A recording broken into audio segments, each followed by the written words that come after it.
Hello and welcome back to the Faith Hospitality Highlight. This time I have the privilege of interviewing some dear friends of mine, Sam and Erika Haney. Sam works part-time for the church and in some way, shape, or form has probably volunteered to help in every ministry here at FBC in some capacity. And Erika, maiden name Dimmert, has grown up at Faith and married Sam last November here at the church. I've known Erika for 8 years now, and as a fun side story, she was so hospitable to me in our college years that she let me share her twin bed with her in her dorm room so I didn't have to drive to school for an early morning chemistry final. I've been so encouraged by the way the two of you seemingly serve all of the people God has placed in your life and make them feel seen and loved. In my experience, I've watched you both step right into roles to help others. When the average person like me is still standing there questioning how I can help in a given situation, Sam and Erika are already both hands in, getting the job done, big smiles on their faces, and serving with their whole heart. I love it. So why don't you guys tell me a little bit about yourselves, what you're doing in life, and how you are serving here at the church? Thank you, Jennifer. I've been working here at the church since back in February, and I just help out Willie, just taking care of the grounds and whatnot. I have a car wash out in Manic Lake that I also work at, and currently I'm just helping out in youth ministry as a leader, but also I'm starting to take on more teaching roles for the middle school and just helping out wherever I can. And I am so thankful for you as a friend, and just getting to be in each other's weddings has been really sweet. In life right now, I am working at Sacred Heart Hospital as an occupational therapist a few times a week or so. And that's a good stretching job where I'm challenged in, mental capacity, but also just in working with different kinds of people in different stages of life. And that's sweet. And then also just learning how to grow as a wife and helper to Sam, and then be able to serve here. I'm also one of the youth leaders. Just kind of last year we were floating around because we didn't have our own groups, so we got to hang out with all sorts of different groups and ages.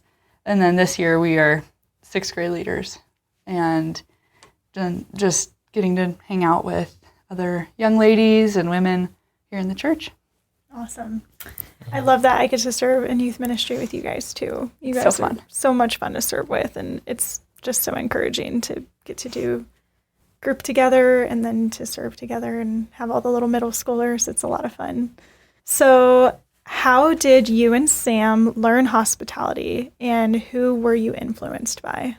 I think for me, before we were married, I have so many women in my family who I've watched grown up around being stars at hospitality, whether that's from grandma and grandpa hosting big family Christmases, or my mom being able to just make any birthday or holiday special, and watching her welcome unchurched people into the home, even young girls who were single moms, and my dad too, both of them just taking care of those who actually have needs and can't give back to them. Also just watching my siblings and their spouses bring people into their homes, and being one of those people who, whether that I just go sleep on a couch or sleep on, having sleepovers with nieces and nephews and being taken care of by them. But there's so many people here in the church who excel in hospitality too. And I think there's ways to be hospitable outside of your own home, whether that's taking care of the dishes for somebody else. And I think that's one thing that I see Sam doing, and that it's been sweet to get to serve other people in their homes. And I've learned a lot from you just in how you take care of other people, just helping out, whether it's putting chairs away after growth group or helping out unload the dishwasher and just figure out where people's silverware drawer is. Or he just does a really good job of taking care of other people, both in our home, seeing that they have things that are kind of above and beyond the practical needs, whether it's coffee with a little bit of ice cream in it, just to sweeten the rest of the conversation, or just making special food and things like that. I think the trouble on my end is that a lot of my hospitality examples when I was growing up were from, I think, more of a selfish and prideful perspective, where the hospitality always had a bend towards glorifying yourself.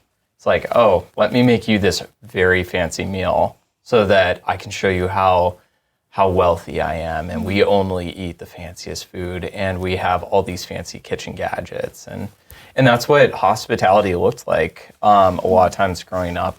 More of a show. More of a show, yeah. And that's just not the way that God designed hospitality to be. It's something that's sacrificial. And after I became a Christian, I think God has put the desire in my heart to want to just sacrificially love people, because I do actually just genuinely love them, and especially my brothers and sisters in Christ. And I think coming to Faith Bible Church, there's been tons of sweet examples, whether it's been the Urbesniks or the Theories or the Rushes. I've learned so much from Erika. She is just a hospitality ninja. That was how I described you for pretty much the entire time we were recording, and is just this awe of how you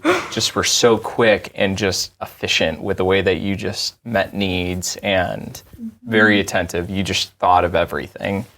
But there's just been a whole slew of families that I, by the grace of God, have gotten to spend time with and watch. And I'm still learning how to, in a God-honoring way, be hospitable to people, and just to love them well, and put off that old man. And I certainly don't have it figured out, but I would say that God's word, and just actually going and looking at godly men and women actually practice hospitality, that's been I think a really sweet way to learn how to do it. Mm-hmm.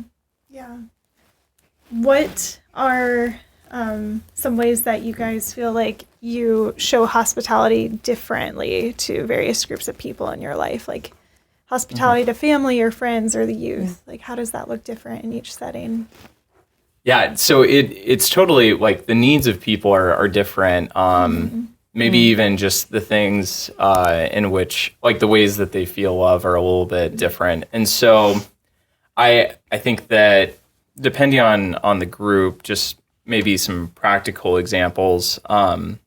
This is kind of taking a step back a little bit, but when we hosted the employees at the house for like the Hot Ones challenge. They're high school boys. They're high school boys. And I gave them options. I was like, if you guys want to do like a steak night or something like that, then we could do that. They wanted to do the Hot Ones challenge because that's something that's popular with today and with some of the kiddos these days. And it just, they had a great time, but you kind of, I think like there's just a level of like just being willing to go into something like that with them, but it's really it's meant to be like a unity thing, a fellowship thing. There's good conversation that can come through. I think of like Jesus and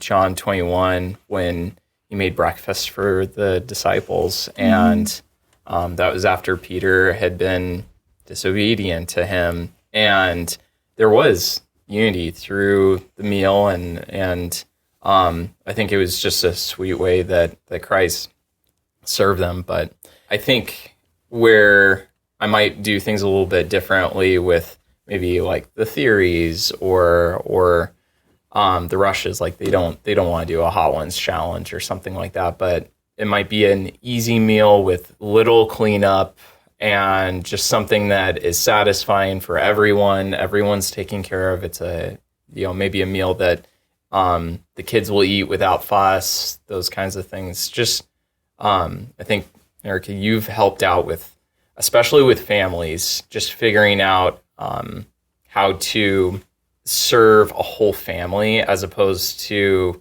maybe just kind of doing what maybe I think is going to be best, or maybe what I think sounds really good, but you've helped me think a little bit more about, okay, there's actually little kids here and whatnot. And I think like the rainbows too, like they've been really great examples of hospitality, and just not just with the food, but also in the interactions, just with the families, how to speak in a wise way that's wishing them well and loving.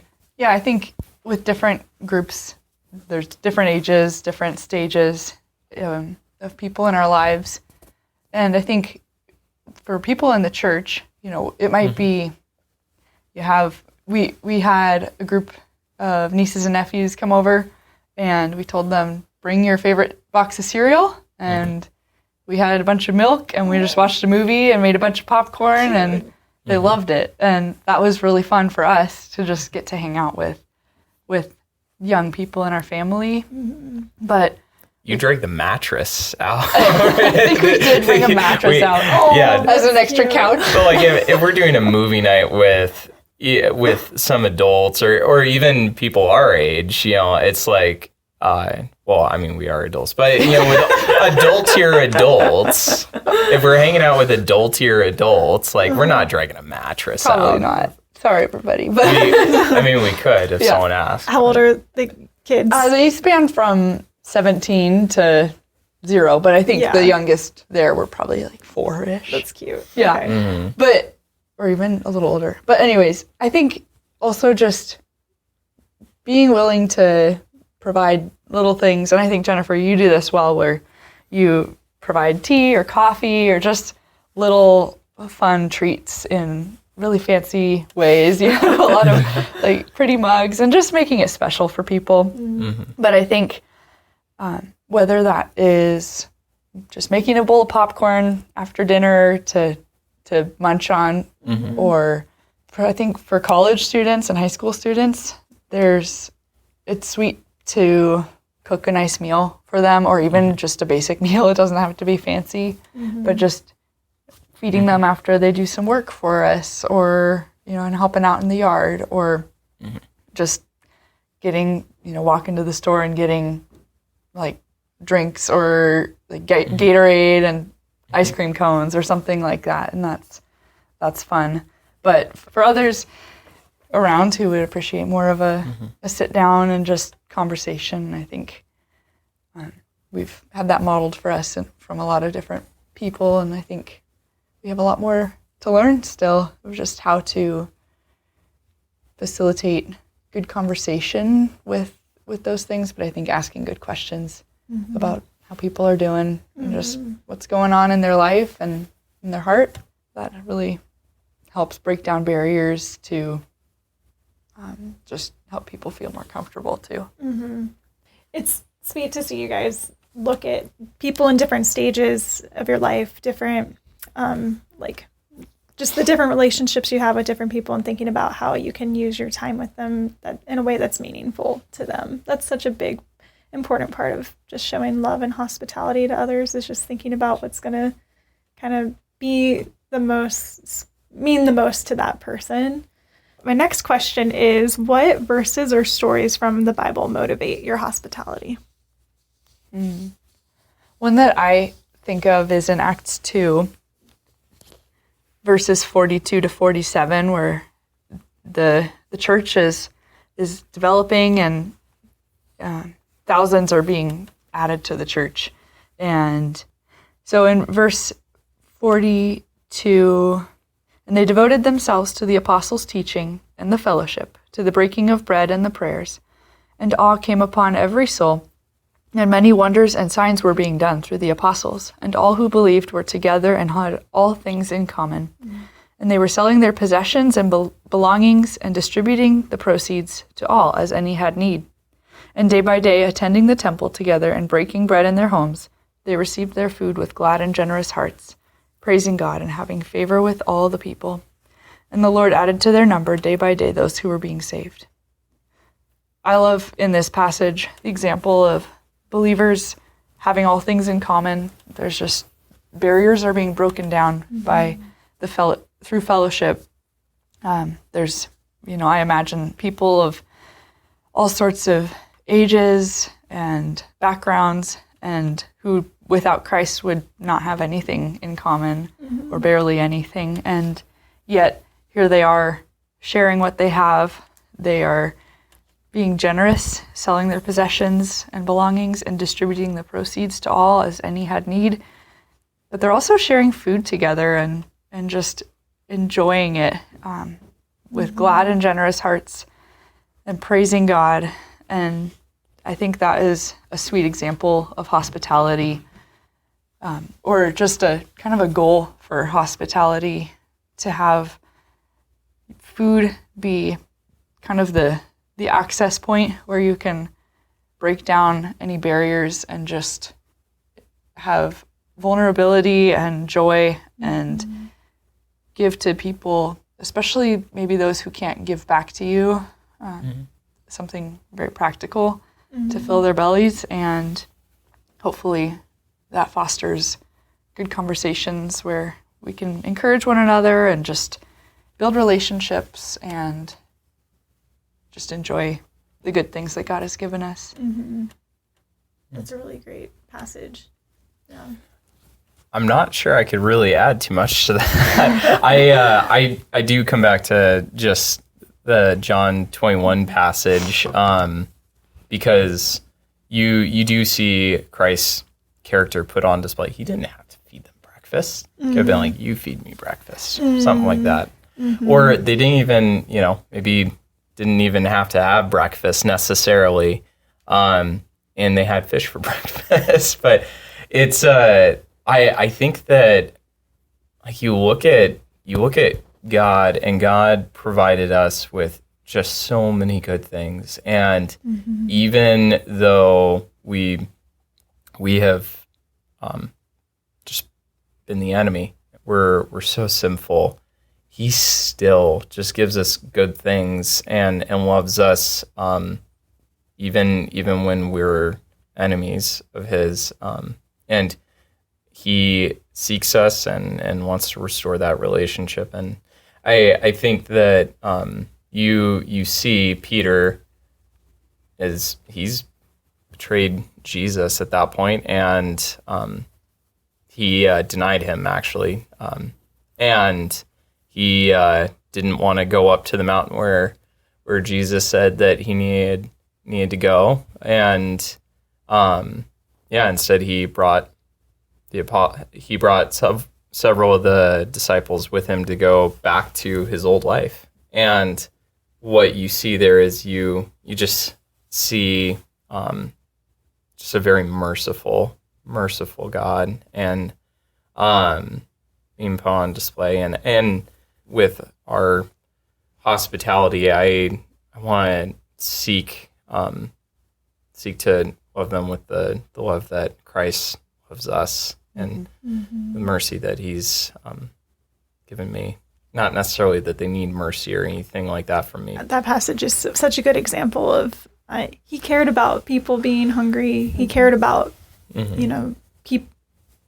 people outside of himself. I mean, he's the king, and yet he's serving us, not requiring at that time for him to be fed, like you said, but that he cared about the people he came to die for, which is really sweet. Great motivation for us. So, okay, what ways have you guys seen God use you as a couple to grow in showing hospitality together? You've helped me see where I'm actually seeking to get glory from my hospitality, where it's like, am I really doing this because I'm loving that person and I'm putting them first, or am I trying to do this all for my own glory? And that's, you've helped just me see that.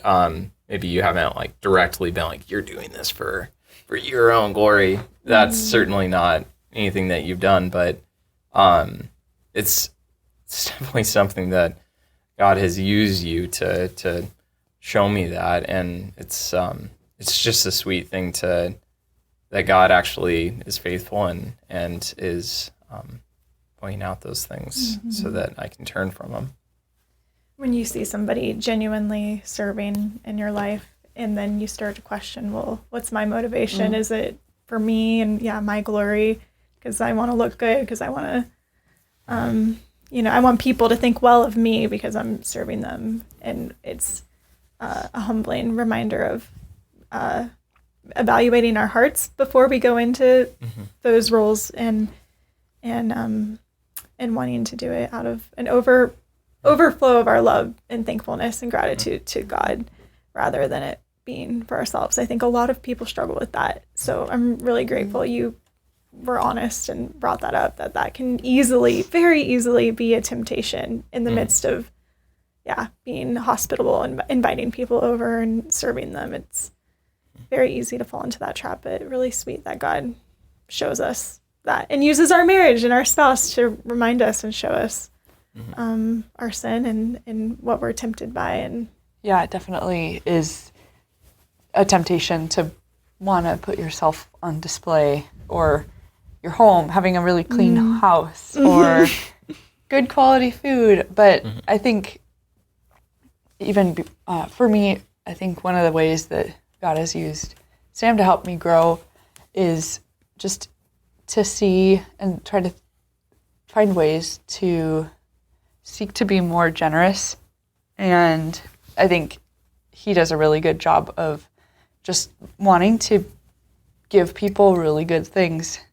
Again, not to glorify ourselves, but just that they would feel loved. Ultimately, like when it comes to serving people and whatnot, like I think when we talk through everything, because I always come in there, I'm like, let's get the $50 cheese. And it's like, that's just not, that is just not okay. Like you can't actually, like if we're doing that all the time, like we can't actually serve very many people. We could serve one person, but like that's, and again, like it's, let me show you my fancy knife collection. You're just showing off, you're putting yourself on display, but you're very practical with the way that you approach the meal, and or really anything that we're doing. And I just, I have all these grandiose plans, but I think when we come together on things, it's like, I think it's been sweet to see some of the fun nights where we just get to serve people, and it's not extravagant. It's just it's a sweet time where what the main focus is the fellowship, and not the food, not us. It's the fellowship. It's like being practical and generous at the same time, and finding how you can serve God with your money, with your resources, with everything. And I think you don't even really have to have money to still be able to show hospitality. You could, whether that means you're popping a bowl of popcorn or buying a box of tea and serving some people some tea, or just having people over and playing games. And if you don't have the finances, you can, food is a sweet part of hospitality, but it doesn't make hospitality. There's more that just needs to go on in your heart. It's more about the relationship and the fellowship.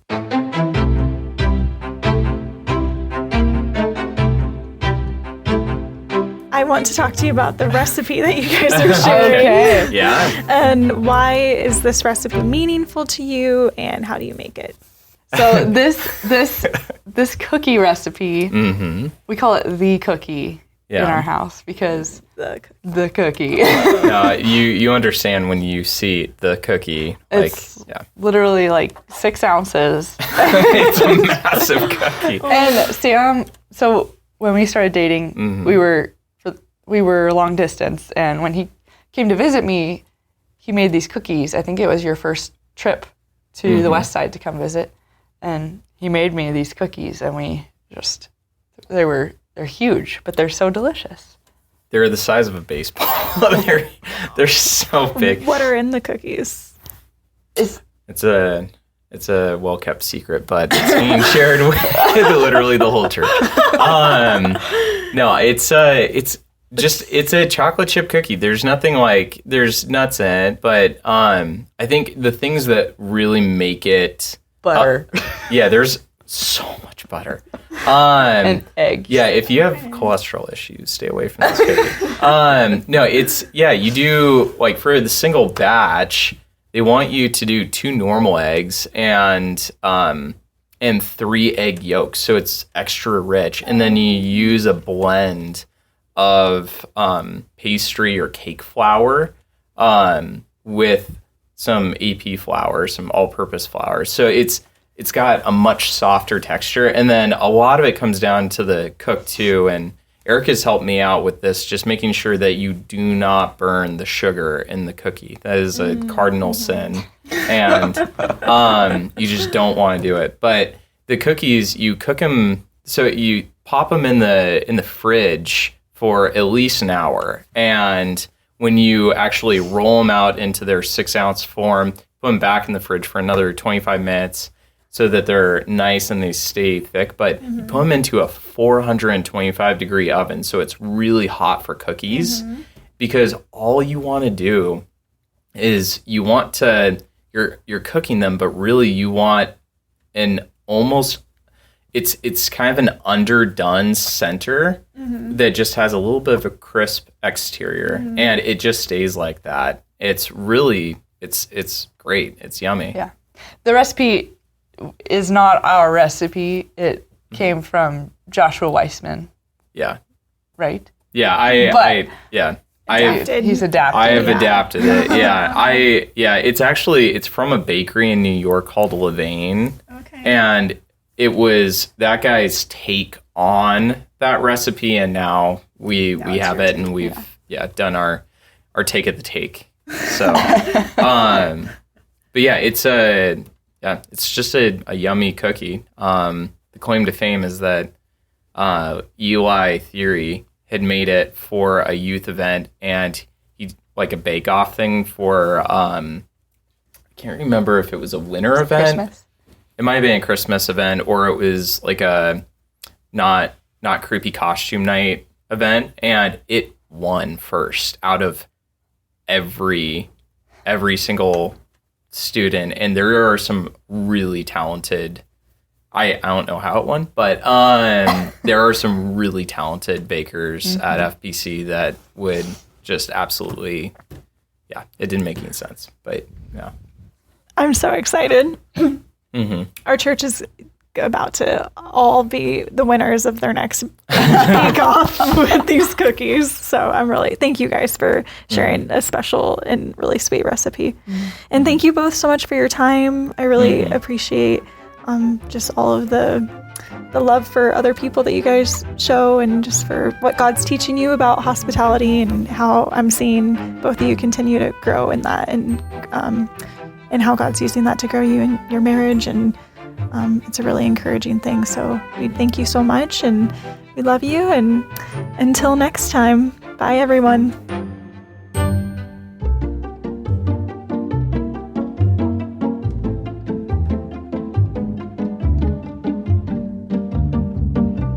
If this recipe is something you'd like to try, you can pick up a copy of Living Faith magazine at Faith Bible Church, or you can access it online at fbchurch.org/magazine.